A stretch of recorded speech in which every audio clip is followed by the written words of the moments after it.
వెళ్ళి తీరాల్సిందే అని పట్టుబట్టారు. నాకేం చెయ్యాలో అర్థం కాక నేను మీకు కాల్ చేశాను.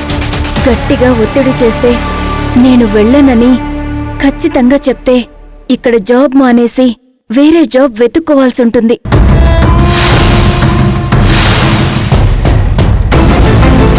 అయ్యయ్యో, అంతదాకా ఆలోచించకమ్మా. నువ్వు నాకు కాల్ చేయడం మంచిదయింది. ఆదితో చెప్తాను, వాడు చూసుకుంటాడులే. నువ్వేం కంగారు పడుకు. నేను నీకు మళ్ళీ కాల్ చేస్తాను, సరేనా? సరేనమ్మా.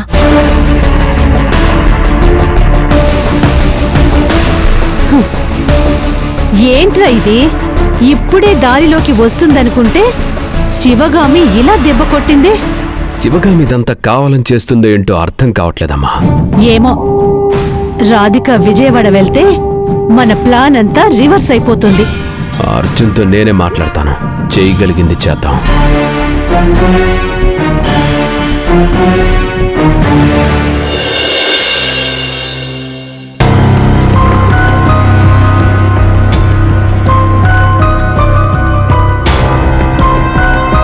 శివగామి,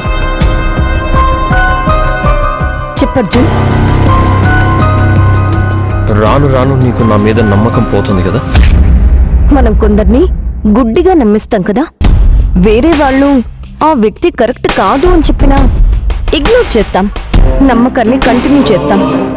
కానీ ఒక్కరోజు మనం నమ్మినంత అర్హత వాళ్ళకి లేదని తెలిస్తే ఏం చేయాల్సి ఉంటుంది?